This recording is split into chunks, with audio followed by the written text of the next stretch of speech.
आत्मवंदन doctor उज्ज्वलाताई व आराधना ध्यान समूहातील सर्व बंधू भगिनींना नमस्कार. लोकमान्य टिळक आणि दादासाहेब खापर्डे यांच्यामधील स्नेहसंबंध व त्याबद्दलच्या आठवणींवर प्रकाशझोत टाकण्यासाठी डॉक्टर उज्ज्वलाताई मेहेंदळे आराधना ध्यान समूहात 23 सप्टेंबर 2024 रोजी आल्या होत्या.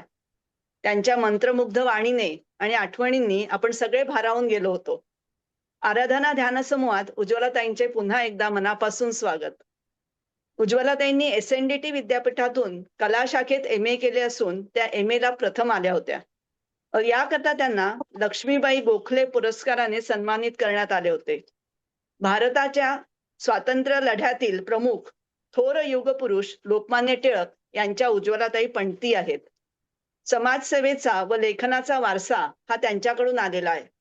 उज्ज्वलाताई एक प्रसिद्ध लेखिका, संपादिका आणि पत्रकार आहेत. मराठी भाषेचा प्रचार आणि प्रसार करण्याचे काम त्या नेहमीच वेगवेगळ्या पद्धतीने करीत असतात.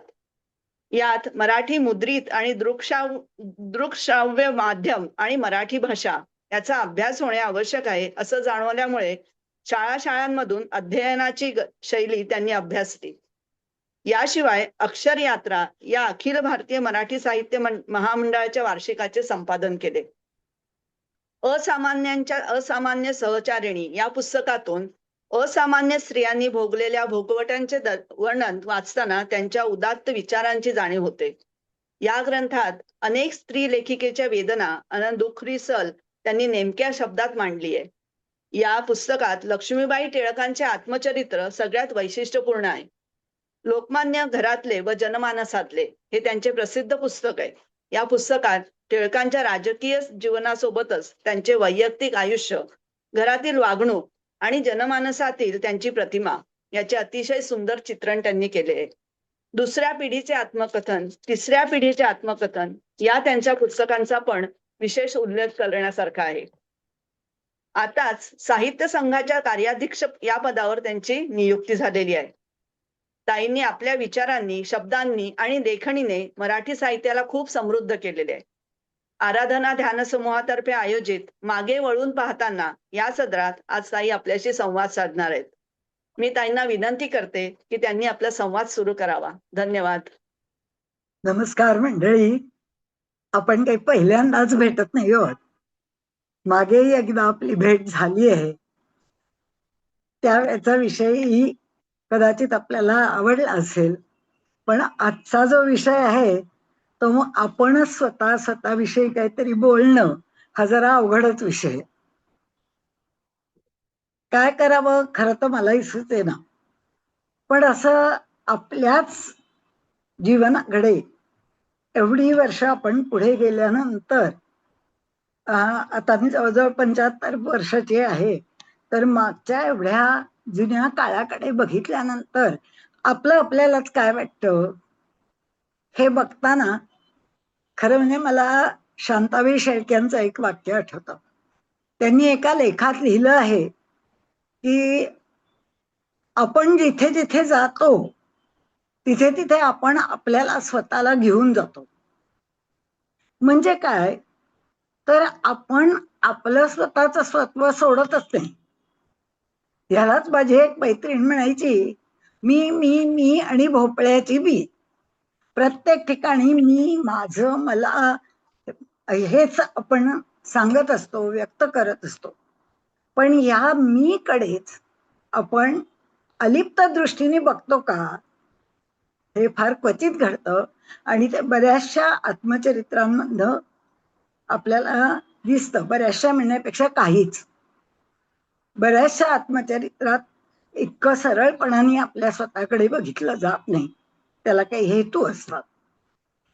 मला स्वतःला हे कधी जाणवलं किंवा असं बघावं असं कधी वाटलं तर काय झालं की 2024 साली अखिल भारतीय साहित्य महामंडळाचं कार्यालय आमच्याकडे असताना आम्ही दिल्लीला संमेलन ठरवलं. पुण्याच्या संजय नाहरांनी आम्हाला आमंत्रण दिलं, आपण दिल्लीला करूया, आणि आम्ही दिल्लीला करायचं ठरवलं. मनात खूप धाकधूक वाटत होती, कारण दिल्ली सारख्या ठिकाणी मराठी संमेलनाला कोणी येईल का, कितपत रिस्पॉन्स मिळेल असं वाटत होतं. त्यात त्यांनी आम्हाला आणखीन एक धक्का दिला, ते म्हणजे उद्घाटनाला मोदीजी येणार आहेत. पंतप्रधान मोदी येणार आणि आपण तर महामंडळाचे पदाधिकारी आहोत. मी कार्यवाह होते तेव्हा. म्हणजे आपण स्टेजवर मोदीजींच्या बरोबर बसणार.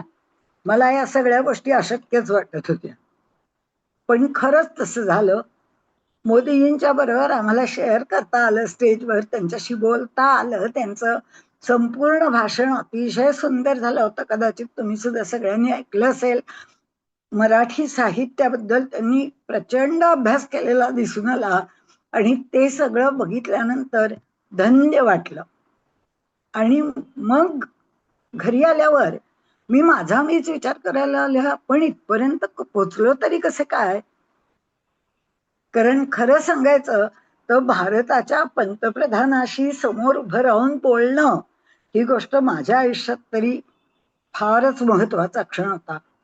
आणि हे भाग्य मिळणं हेही मला फार अशक्य कोटीतलं वाटत होतं. कारण मी एक अत्यंत सर्वसामान्य स्त्री, सर्वसामान्य मुलगी अशी होती. पुण्याला माझा 1950 साली जन्म झाला. तेव्हापासून ते 20 वर्षाची होईपर्यंत पुण्यालाच शाळा, कॉलेज सगळं झालं. पण या सगळ्यात कुठेच मी अशी फार चमकणारी, फार अभ्यासू, कधी पहिला दुसरा नंबर येणारी किंवा कुठे खेळामध्ये प्राधान्याने भाग घेणारी अशी नव्हतेच. अगदी सर्वसामान्य मुलीसारखं माझं जीवन होतं. आणि माझे वडील चेष्टेने मला म्हणायचे की लोकमान्यांची ही मिणमिणती पंटी मध्यम आहे, मी आपले मध्यम, हे तिचं घोषवाक्य आहे. आणि असंच होतं. कधीच अगदी सुरुवातीला पहिल्या दुसऱ्या नंबर मध्ये नव्हते आणि कधी शेवटी नव्हते, साधारण मध्यावर. पण 2 गोष्टी माझ्या आयुष्यात फार महत्वाच्या होत्या. आणि त्या म्हणजे, एक म्हणजे मी माझ्या आई वडिलांची 3 पिढ्यांनंतर झालेली औरस मुलगी होती. माझे वडील दत्तक होते, त्यांचे वडील दत्तक होते आणि त्यांचे वडीलही दत्तक होते. त्यामुळे त्यांच्या घरात औरस मूल होणं हीच एक फार मोठी घटना होती.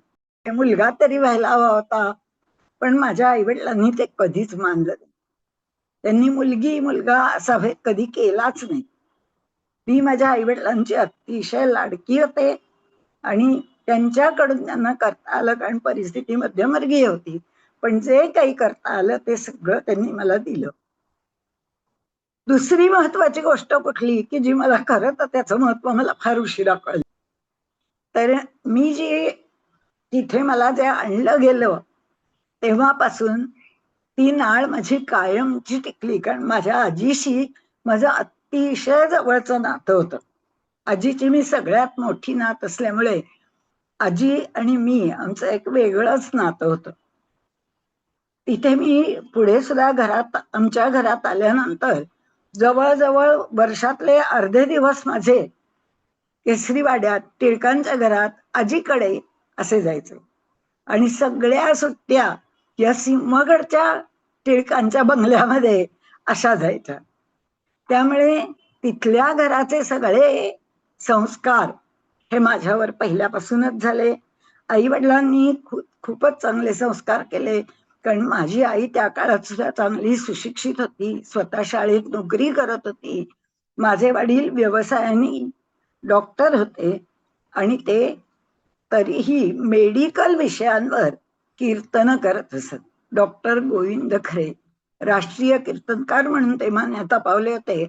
अगदी दिल्लीला सुद्धा आणि संपूर्ण महाराष्ट्रभर त्यांची मधुमेह, रक्तदान, नेत्रदान, फॅमिली प्लॅनिंग अशा विषयांवर कीर्तन झाली होती. त्यामुळे घरात वाचन, लेखन याची सगळी हे चालूच होती. मी स्वतः काही फार मोठी हुशारातली नाही. आणि त्या काळाप्रमाणे आता ही मुलगी 20 वर्षाची झाली. हुजूर बागेत शालेय शिक्षण झालं, फर्ग्युसन मध्ये कॉलेजचं शिक्षण झालं आणि BA तर झाले. आता हिचं लग्न करायला पाहिजे. हे आई वडील आणि आजी यांनी मुख्यतः ठरवलं. आणि बघता बघता पहिल्या स्थळी पसंत पडून माझं 20व्याच वर्षी लग्न झालं.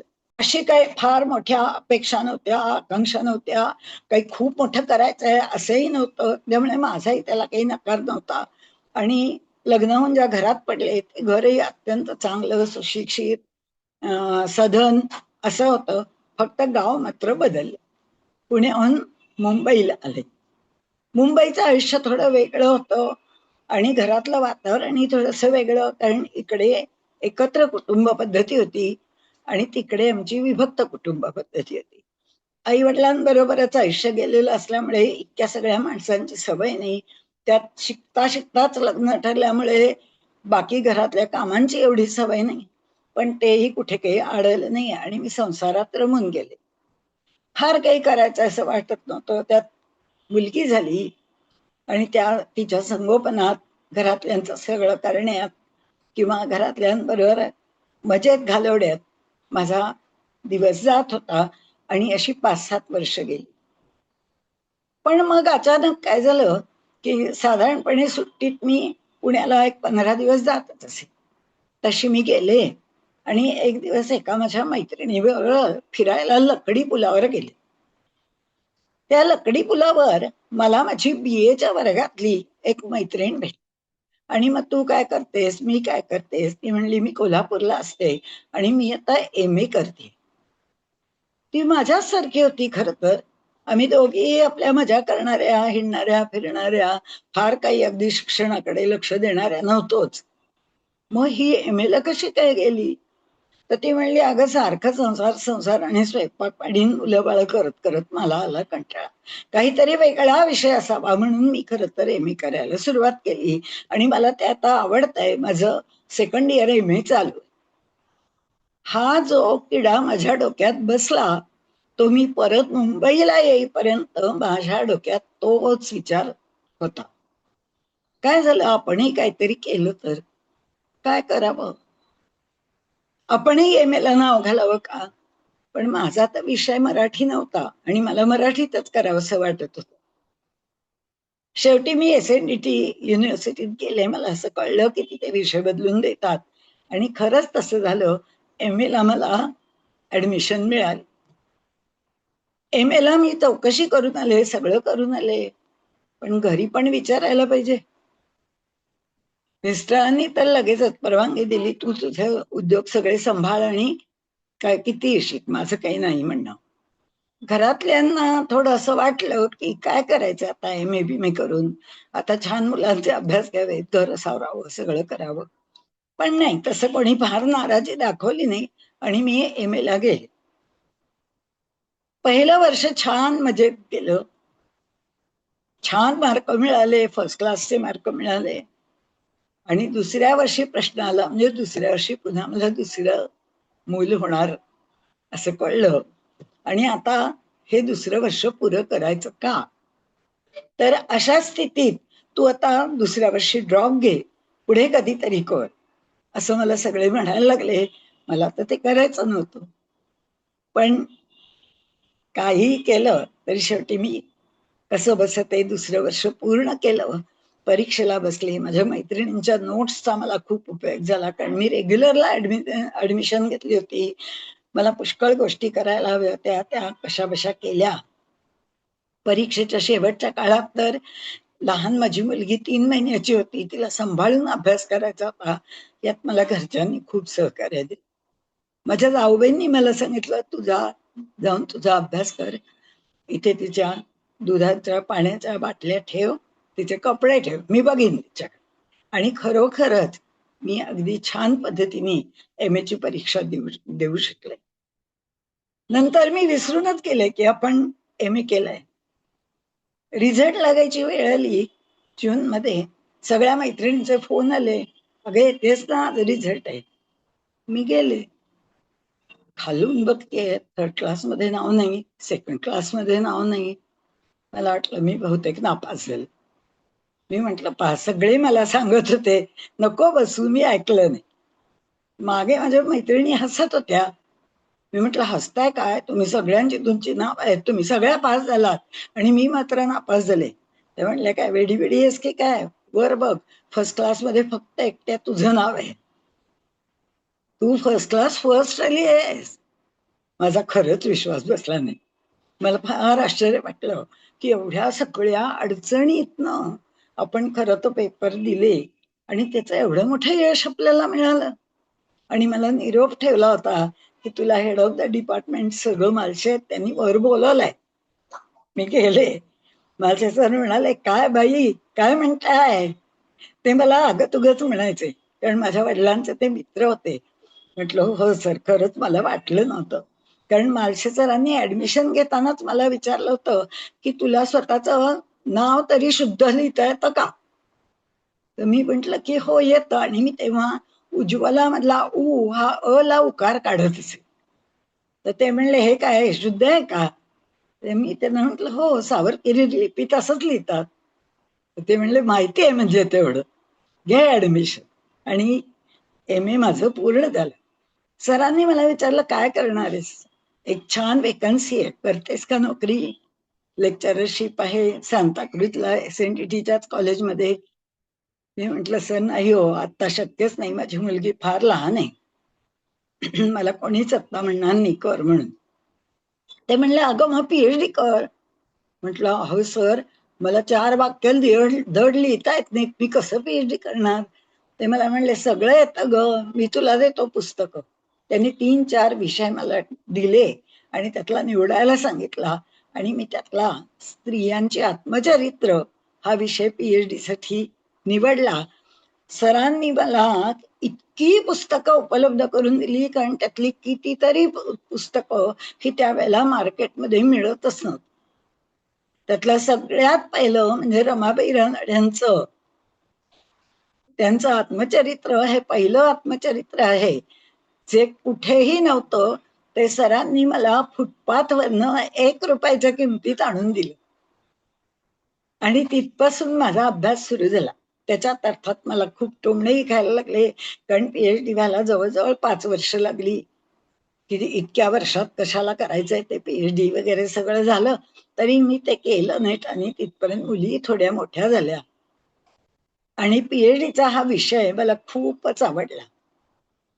तिथपर्यंत PhD होता होता चर्चगेटच्या SNDT कॉलेजमध्ये एक वेकन्सी झाली. आता पुन्हा प्रश्न, नोकरी करू का. घरी तर व्यवसाय होता त्यामुळे मिळेल की नाही परवानगी माहितीच नव्हतं. पण ते सरळ मार्गाने झालं आणि मी सरळ मार्गाने SNDT मध्ये चर्चगेटला लेक्चरर म्हणून सुरू केलं. घरी माझ्या एक चांगला अतिशय गडी होता जुना, तो करायचा सगळं, त्यामुळे मला तोही प्रश्न फारसा आला नाही.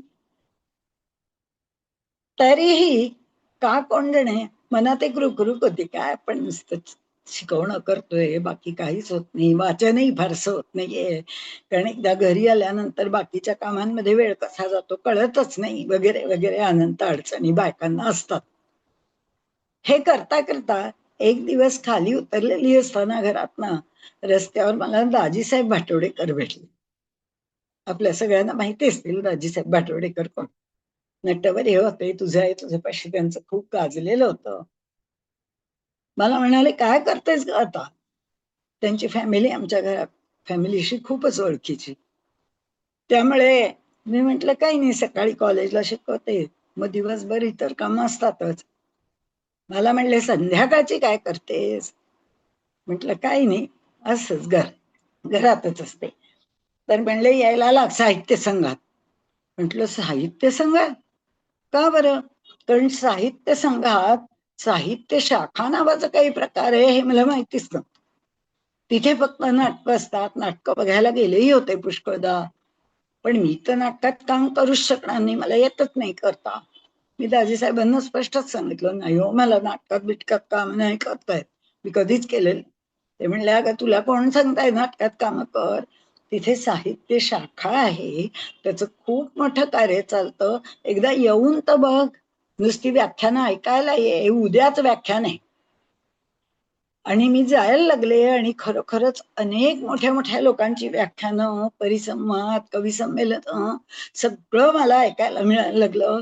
बघता बघता मी साहित्य संघाची मेंबर झाले, त्यांच्या नियामक मंडळात आले, तिथे कामं करायला लागले आणि ती कामं कदाचित लोकांच्या लक्षात आली असतील. निवडणुकीमध्ये मी निवडून आले तेव्हा त्या काळातल्या, आणि मी त्यांच्या कार्यकारी मंडळात आणि मग साहित्य शाखेची कार्यवाह झाली.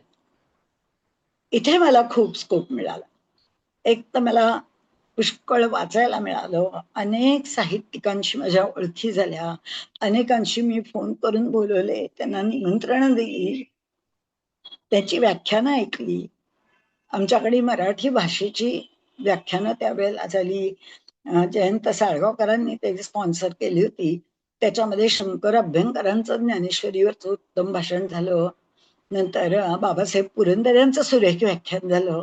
अशी अत्यंत दिग्गजांची भाषणं मी त्यामध्ये ऐकली, बघितली आणि खरोखरच मनाचं पारणं फिट्ट म्हणतात ना, तसं मला झालं.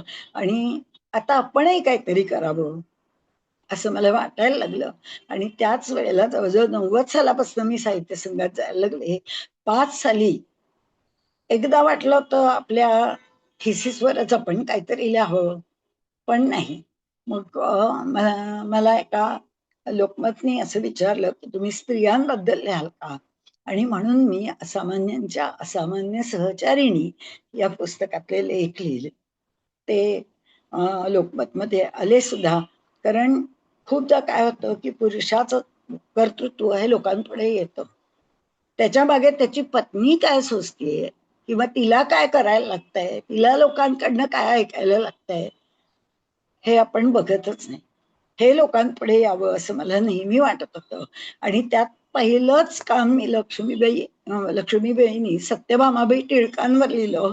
कारण सत्यभामाबाई टिळकांवर माझी आजी म्हणजे टिळकांच्या सुनबाई आणि लखनौची आजी म्हणजे टिळकांची मुलगी ह्यांचा परस्पर झालेला संवाद मी एका रेकॉर्डिंग मध्ये ऐकला होता.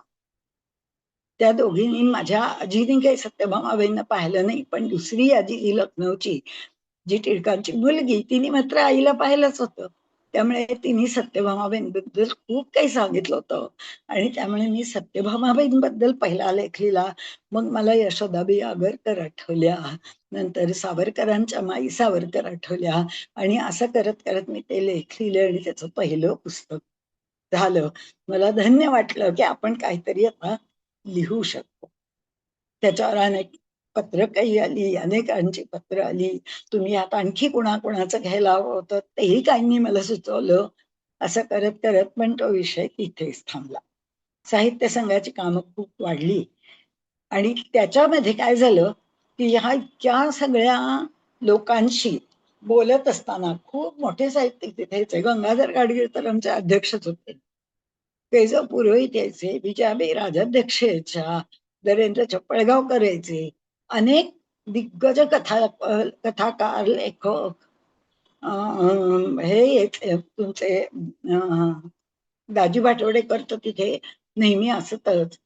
नंतर अशा या सगळ्या लोकांशी माझा खूप परिचय झाला. आणि त्यांच्याशी बोलता बोलता मी एकदा सहज गाडगिळांना म्हटलं की गाडगीळ सर, कसं सुचतं तुम्हाला एवढं लिहायला? ते म्हणाले, अगं असं सुचतं, बोलता बोलता सुद्धा एखादा विषय मनात येतो आणि सुचतं.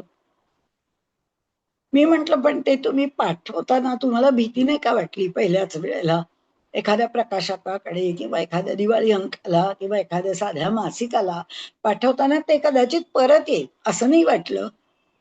तर ते म्हणले, अगं आलं सुद्धा. सुरुवातीला काही लेख मध्ये परत आले, उदाहरणार्थ त्यांची किडलेली माणसं या पुस्तकातले लेख तर सुरुवातीला पूर्णच रिजेक्ट झाले होते. खूप गमतीने बोलायचे गंगाधर गाडगे.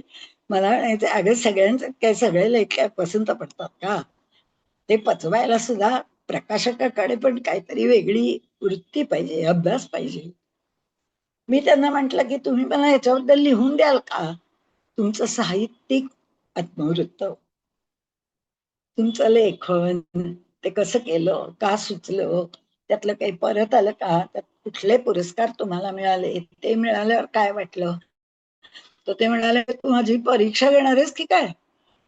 म्हटलं नाही हो, तसं नाही, पण मला खूप कुतूहल आहे. आणि त्यातूनच खर तर दुसऱ्या पिढीचं आत्मकथन तयार झालं.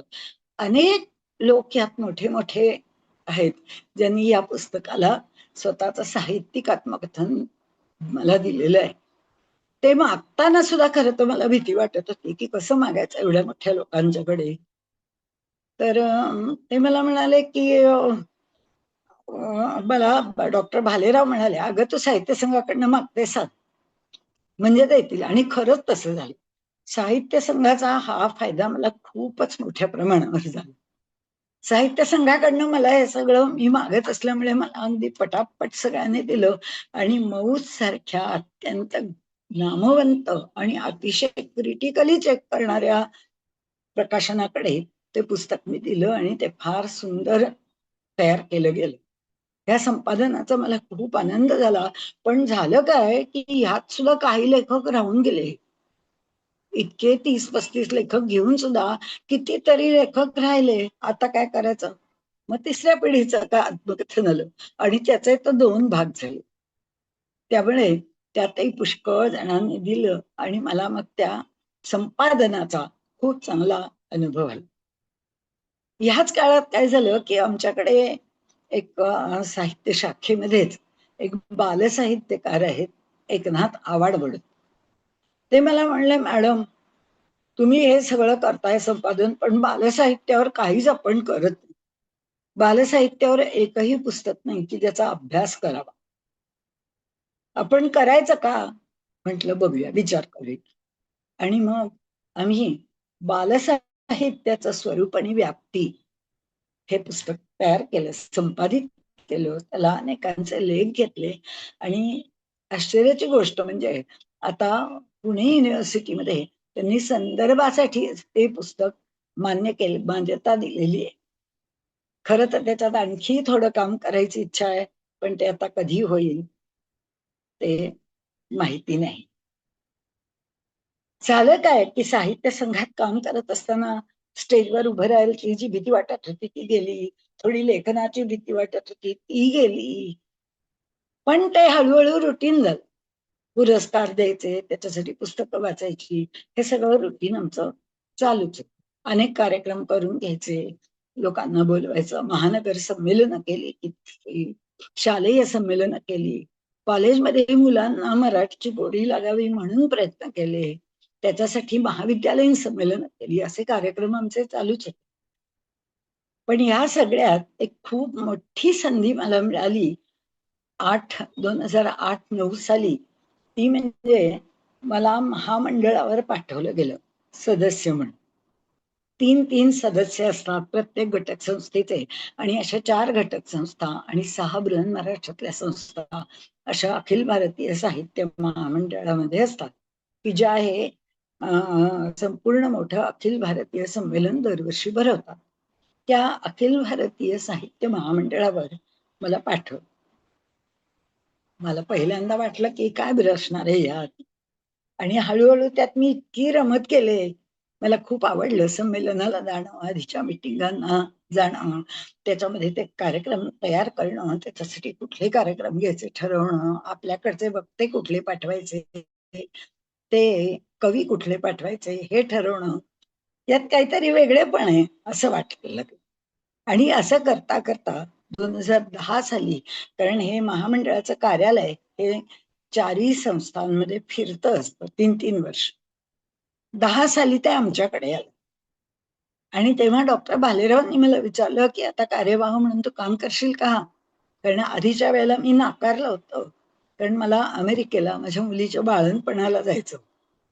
आता झाली, दोन्ही मुलींची बाळंतपणं झाली, आधी त्यांची लग्न झाली, आता 2-2 बाळंतपणं होऊन मी छान रिकामी झाले. त्यामुळे मी म्हटलं हो हो डॉक्टर, या वेळेला मी नक्कीच करेन. आणि 10 साली मी अखिल भारतीय साहित्य महामंडळाची 3 वर्षासाठी कार्यवाह झाले. पहिलं संमेलन आम्ही ठाण्यात घेतलं जवळ म्हणून, दुसरं चिपळूणला घेतलं आणि सगळ्यात उत्तम संमेलन त्या काळात झालं ते म्हणजे चंद्रपूरचं. चंद्रपूर सारख्या ठिकाणी मराठीचं साहित्य संमेलन इतकं छान होईल असं आम्हाला वाटलं नव्हतं. याच्यामध्ये ग्रंथनगरी असते. या ग्रंथनगरीमध्ये 3.5 कोटीची पुस्तकांची विक्री झाली आणि सगळे कार्यक्रम उत्तम झाले. पहिला जो मोठा हॉल पेंडॉल घातलेला असतो त्यात 15,000 लोक होते. आम्हाला खूपच आनंद झाला की आपलं संमेलन इतकं सुरेख झालं. या संमेलनाच्या 3 वर्षांमध्ये म्हणजे जेव्हा आमच्याकडे कार्यालय होतं त्यात महत्वाचं काम माझ्याकडे कार्यवाह म्हणून होतं ते म्हणजे एक निवडणुकांचं, संमेलनाध्यक्षांच्या निवडणुकीचं हे काम खूप मोठं असतं. आणि दुसरी गोष्ट म्हणजे अक्षर यात्रा हे वार्षिक काढण्यात. त्याच्यासाठी साहित्यिकच काहीतरी विषय पाहिजे, हा विषय कुठला निवडायचा वगैरे सगळं. अर्थात मीटिंग मध्ये सुद्धा त्याच्यावर विचार केला जातो, पण त्याचं सगळं काम करायला लागतं ते कार्यवाहाला. आणि ती तिन्ही पुस्तकं अतिशय उत्तम झाली. यानंतर परत आमच्याकडचं 3 वर्षानंतर कार्यालय हललं, पुढे गेलो आणि मग दिवसेदिवस काय काय करावं हे नवीन नवीन विषय आम्ही करायला लागलो. यात आमच्याकडे एक महत्वाची गोष्ट आहे ती म्हणजे अमराठी लोकांना मराठी शिकवणं. याच्यातही आम्ही काही काही वेगळे प्रयोग केले आणि हे सगळं होत आहे तिथपर्यंत आला नेमका कोरोना. साहित्य संघ सगळा बंद झाला. एकही नाटक लागेना. आम्ही साहित्य संघात जायचे थांबलो. तिथल्या लोकांना पगार कसे द्यायचे इथपासून प्रश्न पडायला लागला आणि कसं काय करायचं हे काम हे कळेना. घरात बसून इतका कंटाळा यायला लागला. टीव्हीवर काही नाही, रस्त्यावर शुकशुकाट. तुम्हालाही सगळ्यांना ह्याची कल्पना असेलच, प्रत्येकाने हा अनुभव घेतला. ह्याच्यात काय करावं असा विचार करता करता मला अचानक असं सुचलं की आपण फेसबुकवर टिळकांच्या आठवणी का टाकू नये. माझ्या आजीशी लहानपणापासून मी खूप गप्पा मारल्या होत्या, कारण कित्येकदा मी आजीकडे असे, आजी त्यात शेजारी झोपायची. सिंहगडला गेलो तर कित्येक वेळा मी आणि आजी दोघीच असायचो. तिची बोलणी खायची आणि तिच्याकडनं खूप ऐकायलाही मिळायचं. खूप आठवणी मी ऐकल्या होत्या, कारण तिला टिळकांचा प्रत्यक्ष सहवास मिळालेला आणि त्यामुळे तिच्याकडून त्या गोष्टी मी ऐकल्या होत्या. शिवाय मी लखनौला गेले होते माझ्या आईच्या आत्याबाईंकडे, म्हणजे टिळकांच्या सगळ्यात धाकट्या मुलीकडे. त्यांच्याकडूनही मी खूप ऐकलं होतं. आणि मग मला असं वाटायला लागलं आपल्याकडे हे जे आहे आपण कुठेतरी व्यक्त करायला पाहिजे, सांगायला पाहिजे. आणि असं करत करत मी 101 आठवणी फेसबुकवर टाकल्या आणि त्याचं ते पुस्तक झालं. ते पुस्तक झालं लोकमान्य टिळक घरातले आणि जनमानसातले. पुढे या विषयावर माझी व्याख्यानही पुष्कळ ठिकाणी झाली, कारण घरातले टिळक हे फारसे लोकांना माहितीच नव्हतं. आणि त्यामुळे टिळकांच्या मुलांनी काही, म्हणजे माझ्या आजोबांनी काही आठवणी लिहिल्या होत्या, माझ्या आईच्या काकांनी म्हणजे टिळकांच्या दुसऱ्या मुलांनी लिहिलेल्या होत्या. अशा सगळ्या गोळा करून करून मी हे पुस्तक तयार केलं. आजही ते पुस्तक लोकांना दिलं की खूप आवडतं, कारण ह्या अशा घरगुती आठवणी ऐकायला वाचायला मोठ्या लोकांच्या. पण खूपदा काय होतं की मोठी लोक बाहेर काय वागतात हे सगळ्यांना माहिती असतं, त्यांची व्याख्यानं ऐकलेली असतात, त्यांचे विचार केसरी मराठातनं लोकांना माहितीच होते. पण मग ते घरी कसे वागतात, दादासाहेब खापर्डेंच्या विषयीच्या ज्या व्याख्यानात सुद्धा त्यांचे काही घरगुती विचार आलेले होते पा, तर ते ऐकायला लोकांना खूप आवडतं. आणि म्हणून मग त्याच्याविषयीचं मी हे पुस्तक लिहिलं. आता लेखनाची थोडीफार सवय झाली आहे, काय काही लिहिलं जातं. परवा एक दिवाळी अंकामध्ये निरुता भाटोडेकर म्हणून आहे, त्यांनी माझं हे घेतलंय, माझी मुलाखत घेतली आणि ती त्यांनी त्यात छापली आहे. त्यांनी एक प्रश्न विचारला की दिल्लीचं संमेलन झालं तेव्हा तुम्हाला कसं वाटलं. म्हटलं खरोखर धन्य वाटलं. आणि त्यावेळेचं जे अक्षरयात्रा होतं त्याचा विषय आम्ही घेतला होता मराठी साहित्यिकांचं समाजभान. खूप मोठा विषय होता. मराठी साहित्यामध्ये कला, क्रीडा, गायन, चित्रकला, अगदी लष्कर, युद्ध, मानसिक दौर्बल्य किंवा असे जे सगळे विषय आहेत, संगीत, ह्या सगळ्याचा उल्लेख प्रत्यक्ष लेखनात नुसती माहिती म्हणून नव्हे तर कथा कादंबऱ्यांमध्ये सुद्धा कितपत केला जातो. हे ते पुस्तक ज्याला सगळ्यांनी मला खूप कौतुक केलं त्याचं, ते म्हणजे मराठी साहित्यिकांचं समाजभान. तर हे अक्षरयात्राचं पुस्तक सगळ्या महामंडळाच्या लोकांनी सुद्धा त्याचं खूप कौतुक केलं आणि त्याच्यामध्ये अनंत विषय आले. तरी एक दोन राहिलेच आहेत. पण आपण जेव्हा त्याच्यावर विचार करतो ना तेव्हा आपल्यालाही हे कळतं की आपण कितीतरी लेखांमधनं, कितीतरी कथांमधनं हे विषय घेतलेलेच असतात. आज आपण सिरियल सुद्धा बघतो ना, त्यात फक्त सासवा सुनांचीच भांडणं आपल्याला दिसतात. ह्या विषयावर कधीच लिहिलं जात नाही. एक कर्नल आहेत, त्यांनी युद्धाविषयी ह्यात इतकं सुंदर लिहिलंय आणि त्यात त्यांनी म्हटलंय की युद्धस्य कथारम्य आपण म्हणतो, पण प्रत्यक्ष युद्धाच्या कथा या किती लिहिल्या जातात, फारशा नाही. आणि हे असं सगळं काम करताना ना एक वेगळाच आनंद आपल्याला मिळतो. चालू झालं, काम सुरू आहे. आत्ताही साहित्य महामंडळाची मी अखिल भारतीय साहित्य महामंडळाची मी सदस्य आहे. आता कार्यवाह नाही, कारण आमच्याकडून कार्यालय गेलं पुण्याकडे आणि पुण्याला आता 100वे संमेलन होणार आहे.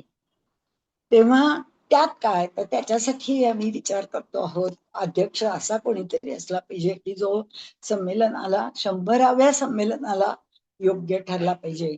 पुण्यातच पहिलं संमेलन झालं, तेव्हा 100वं संमेलनही आता पुण्यातच व्हावं अशी सगळ्यांची अपेक्षा आहे आणि त्यातून आम्ही हे सगळं करणार आहोत. त्याच्यासाठी आता थोडी तयारी चालू आहे. ह्या मधल्या काळामध्ये आमच्या साहित्य संघांच्या पुन्हा एकदा निवडणुका झाल्या. खूप विरोध झाला, नवीन पॅनल आलं, त्या पॅनलने खूप प्रयत्न केले. त्याच्यासाठी त्यांनी खूप लोकांना वेगळ्या वेगळ्या मतदारांकडे पाठवलं. हे सगळे प्रकार झाले, पण आश्चर्याची गोष्ट म्हणजे आमचं सगळं पॅनल पहिलंच निवडून आलं आणि त्यात मी 3ऱ्या नंबरच्या मतांनी आले आणि ज्येष्ठतेच्या दृष्टीनेही मीच होते तिथे. त्यामुळे साहजिकच मुंबई मराठी साहित्य संघाची या निवडणुकीनंतर मी कार्याध्यक्ष झाले. आता या कार्याध्यक्ष पदावरनं मला खूपच काम करायला लागतं. पूर्वी फक्त साहित्य शाखेचं बघायला लागायचं, आता नाट्य शाखेचं काम बघायला लागतं. नंतर साहित्य संघ समितीचं बघायला लागतं आणि साहित्य शाखेचं बघायलाच लागतं. हे सगळं साहित्य शाखेच्या कामाचं आता सगळं रुटीन लागलेलं आहे आणि त्यात आम्ही करतोय. पण ह्याच्या बरोबरीने आणखीन एक चांगली संधी मला मिळाली, ती म्हणजे तुम्ही कोणी आलायत की नाही मला माहिती नाही, पण गिरगावात फडके गणपती मंदिर नावाचं एक अतिशय लोकांची श्रद्धा असलेलं गणपतीचं मंदिर आहे. यशोदाबाई फडके नावाच्या बाईंनी, त्यांना मूलबाळ नव्हतं, तर त्यांनी असं म्हटलं की मी काय दत्तक बित्तक कोणी घेणार नाही, गणपती हेच माझं मूल. आणि त्यांनी ते देऊळ उभं केलं. ते देऊळ खूप भक्त तिथे येतात, अगदी लांबून लांबून सतत येतात. संकष्टीला आणि याला तर तिथे खूपच अंगारकीला गर्दी असते. पण हे नुसतं देऊळ नाही, ही एक सामाजिक कार्य करणारी संस्था आहे.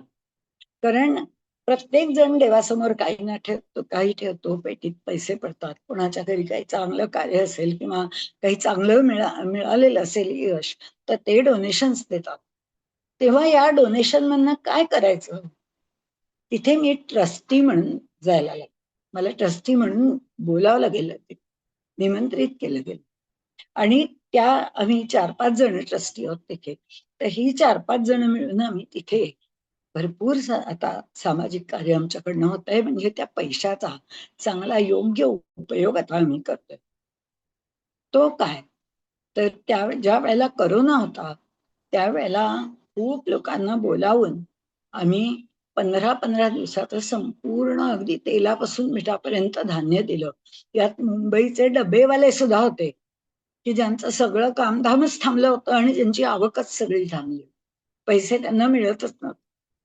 शाळेत मराठी शाळांमधनं खूप अगदी बेताच्या परिस्थितीतली मुलं असतात, ज्यांना वह्या पुस्तकं घेणं शक्य नसतं. कित्येकदा त्याच्यामुळे त्यांचं शिक्षण थांबतं. अशांना, मुख्यतः 9वी-10वीतल्या मुलांना आम्ही दरवर्षी पुस्तकं देतो.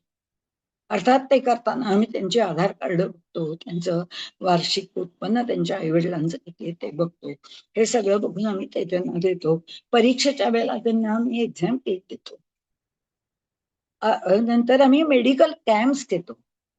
मोठे मोठे डॉक्टर येतात. मध्यंतरी एकदा स्त्रियांच्या कॅन्सर संबंधीचा एक कॅम्प घेतला. या कॅम्पमध्ये ज्या स्त्रियांना डॉक्टरांकडे जाऊन तपासण्या करून घेणं शक्य नाही, अशा अनेक स्त्रिया येऊन त्यांच्या सगळ्या तपासण्या झाल्या आणि मग त्यातल्या ज्या कोणी स्त्रिया पॉझिटिव्ह आल्या त्यांना ह्याच डॉक्टरांनी अत्यंत कमी पैशामध्ये ट्रीटमेंट दिली. हे एक महत्वाचं कार्य या फडकेवाडी गणपती मंदिर मधनं केलं जातं. आणखीन इथलं महत्वाचं कार्य म्हणजे इथे अंध लोकांना आम्ही त्या अंध लोकांच्या काठ्या असतात ना त्या दिल्या, रक्तदाब मोजण्याची यंत्र दिली, नंतर शुगर मोजण्यासाठी दिली, नंतर हिअरिंग एड्स दिली. हे अशा तऱ्हेने मेडिकल विषयांवर सुद्धा पुष्कळ गोष्टी आम्ही दिल्या. मुलांना, जी मुलं अत्यंत गरीब असतात त्यांना शिक्षणासाठी थोडीशी स्कॉलरशिप आमच्याकडनं दिली जाते. तेव्हा ह्या सगळ्या कार्याची मला थोडीफार आवड आहे आणि ते कार्य आम्ही करतो. तुरुंगामध्ये बाल गुन्हेगार जी मुलं असतात त्या मुलांसाठी आम्ही दिवाळीला फराळचे पदार्थ पाठवतो. पण त्यांना नाही तर फराळ कुठून मिळणार दिवाळीला. आणि ते बालगुन्हेगार काही वेळेला चुकून सुद्धा सापडले गेलेले असतात, तेव्हा ते दिले जातं. अशा तऱ्हेने आम्ही अनेक गोष्टी तिथे करत असतो. असं हे गणपती मंदिर, जे पैसे लोक तिथे टाकतात त्या लोकांना किंवा जे डोनेशन देतात, काही जण असं सांगतात की हे मेडिकलच्या हेल्पसाठीच द्या किंवा हे शिक्षणासाठी द्या, असे पैसे जे लोक पाठवतात त्यांचा अतिशय योग्य तऱ्हेने विनियोग आम्ही सगळेजण मिळून तिथे करतो. आणखीन एका संस्थेचं फार थोडं काम मी करते त्याचं, पण ते म्हणजे स्वराज्य भूमी समिती. तुम्हाला सगळ्यांना माहिती असेल की लोकमान्य टिळकांचं दहन हे गिरगाव चौपाटीवर केलं गेलं आणि तिथे त्यांचा पुतळा नंतर बसवला गेला. सगळ्यांना माहिती आहे की चौपाटीवर लोकमान्यांचा पुतळा आहे. पण आपण हे कुठेतरी वाचतो, ऐकतो, मराठी माणसं, पण इतर कुणाला कुठे माहितीये काय आहे. एवढंच नाही तर इतर कितीतरी लोकांना लोकमान्य टिळक आता नवीन मुलांना माहिती सुद्धा नाहीये. ते त्यांना माहिती करून देणं हे आवश्यक आहे. जसं दिल्लीला वेगळ्या वेगळ्या लोकांचं दहन झालं, तिथे तिथे त्यांच्या समाध्या बांधल्या गेल्या. टिळकांची तशी समाधी व्हायला पाहिजे, कारण ही खरी समाधीच आहे. तिथे त्यांचं दहन झालंय, तिथे त्यांचे अस्थी तिथे खाली पुरल्या गेलेल्या आहेत. तर त्या दृष्टीने आमची ही स्वराज्य भूमी समिती, त्यांचं पहिलं आमचं काम होतं ते म्हणजे गिरगाव चौपाटीला स्वराज्य भूमी हे नाव देणं. आणि ते देण्यासाठी आम्ही अक्षरशः कोर्ट कज्जे सुद्धा केले आणि त्यातून आता गिरगाव चौपाटीला कागदोपत्री स्वराज्य भूमी हे नाव मिळालं. हा आमचा एक खूप मोठा विजय आहे असं आम्हाला वाटतं. आता 1 ऑगस्टला सुद्धा आणि 23 जुलैला सुद्धा टिळकांच्या जन्मदिनी आणि स्मृतिदिनी आम्ही तिथे जातो. शिवाय 15 ऑगस्ट आणि 26 जानेवारीला सुद्धा आम्ही तिथे ध्वजवंदन करतो. कुणाला ना कुणाला तरी मोठ्या व्यक्तीला बोलवून त्यांच्या हस्ते ध्वज उभारला जातो. लोकमान्यांच्या पुतळ्याला हार घातला जातो. आणि हे आता सगळं पहिले सुरुवातीला सगळं आमचं आम्हीच केलं पैसे घालून, पण आता हे सगळं महानगरपालिकेने मनावर घेतलेलं आहे. तिथे ह्या सगळ्या म्हणजे साहित्य संघ म्हणा किंवा या स्वराज्य भूमी म्हणा, ह्याच्यामुळे मुख्यमंत्र्यांशी बोलता आलं, त्यांना निमंत्रण करायला जाता आलं, राज्यपालांकडे जाता आलं, त्यांची भेट झाली, त्यांच्या समोर आमचं हे कार्य आम्हाला सांगता आलं. यात मोठेपणा पण म्हणून नाही, पण आपण जे काही करतो ते लोकांना कळावं असं आम्हाला वाटतं आणि म्हणून आम्ही जातो. ह्या सगळ्यात खूप एक धन्यता वाटते की आपल्या कार्याला काहीतरी मिळालंय, मार्ग मिळालाय. आणि या सगळ्याचं कारण ती माझी मैत्रीण मला जेव्हा लकडी पुलावर भेटली, तो म्हणजे माझ्या आयुष्यात एक ट्विस्ट म्हणायला पाहिजे, किंवा त्यानंतर मला हे सगळं सुचायला लागलं असं म्हणायला पाहिजे.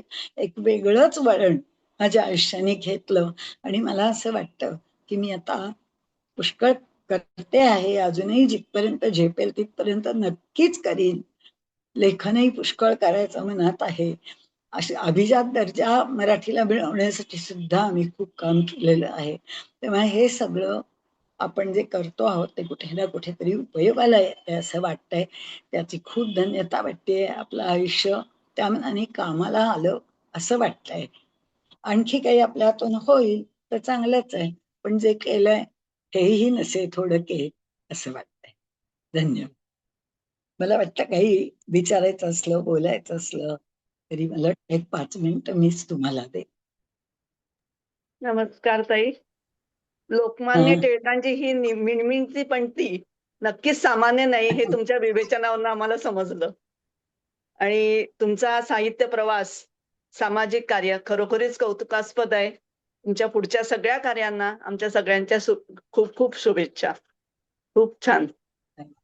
तुम्ही परत येऊन आम्हाला लोकमान्य टिळकांच्या आठवणी सांगाव्या हीच विनंती. नक्कीच सांगेन, नक्कीच. वेळ काय संपली आपली, काय अजून? ताई नमस्कार. अप्रतिम सुंदर बोललात. आपल्या कार्याला आमची मानाचा मुजरा. खूप दिवसांची इच्छा होती की आपण यावं आणि गेल्या 2 वर्षांपासून मी प्रयत्न करत होते की आणि आपण इतक्या व्यस्त होते आपल्या कार्यात, पण पुन्हा एकदा आम्ही हट्ट महामंडळ आमच्याकडे असताना खूपच काम. हा पण पुन्हा एकदा आम्ही आपल्याला विनंती करतोय की अगदी लोकमान्य आम्हाला आपल्याकडून ऐकायचेच आहेत, ते अनेक भागातून. तर आपण अगदी अवश्य या. काय आहे की या आठवणी म्हणजे माझ्या स्वतःच्या आयुष्यातलं सुद्धा आता आयुष्यही बरंच झालंय. बारीक बारीक गोष्टी सांगायला गेले ना तर खूप तास जातील, म्हणून मी फक्त त्यातल्या मोजक्या महत्वाच्या आणि माझ्या आयुष्याशी संबंधित अशाच फक्त काही घटना सांगितलेल्या आहेत. आणखी सांगायचं झालं तर खूपच सांगायला पाहिजे.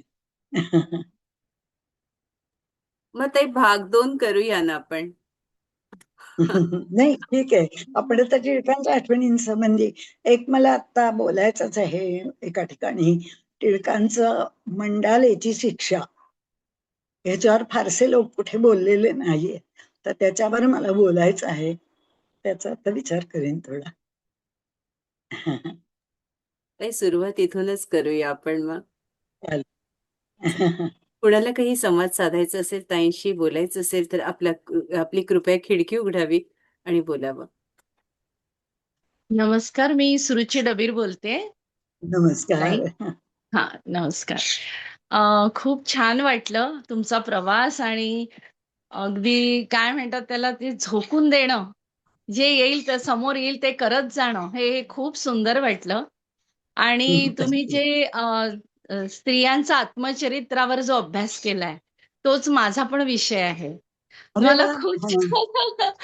आत्ताच आम्ही वैदर्भीय लेखिकांचं एक पुस्तक आम्ही काढलेलं आहे. त्यामध्ये बर. आत्मचरित्राचा शोध हाच होता, वैदर्भीय होतं त्यामध्ये. तर हो. खूप छान वाटलं मला. आणि रमाबाई रानडेंवर मी आता अभ्यास करते आहे. तर मला मदत छान. लागेल तर मी तुम्हाला विचारू शकेन का? जरूर तुम्हाला प्रबंध वाचायचा असला तरी कधी मी हो, देईन. आणि खर तर अगदी सगळ्यात पहिलं आत्मनिवेदनात्मक लेखन हे हं. बहिणाबाई म्हणजे संत बहिणाबाई हो, तुकाराम शिस्त्या त्यांनी लिहिलेलं आहे.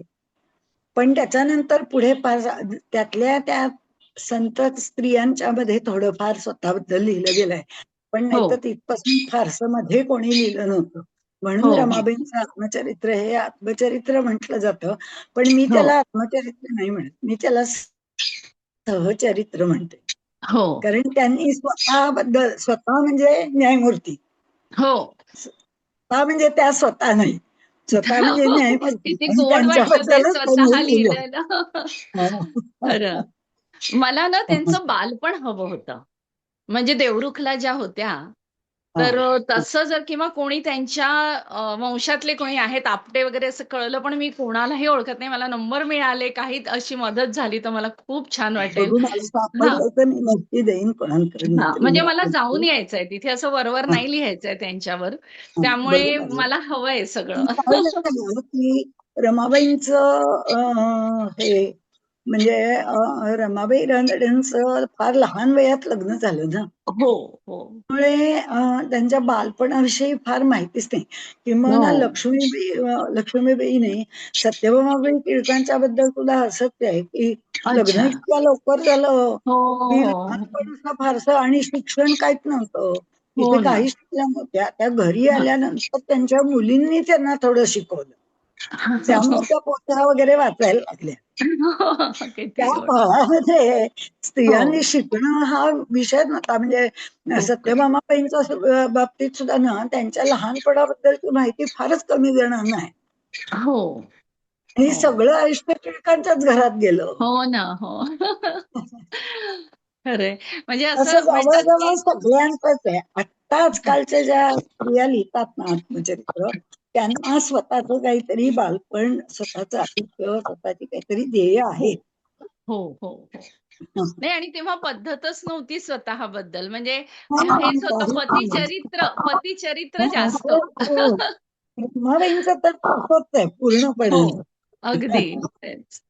खूप छान वाटलं ताई, तुम्हाला फोन केला तर चालेल ना? मी मेसेज करूनच करेल, कारण तुम्ही खूप बिझी असता. हो फक्त तुमची ओळख कुठून झाली आहे तेवढं मला सांगा, नाही हा, तर पटकन सुरुची डबीत विचारते. नाव आहे माझं, आणि मी ऋताताईंचं नाव घेईल तर तुम्ही ओळखाल. अच्छा, अच्छा, अच्छा, अच्छा, अच्छा. त्यामुळे खूप छान वाटलं ताई, खूपच छान. थँक्यू.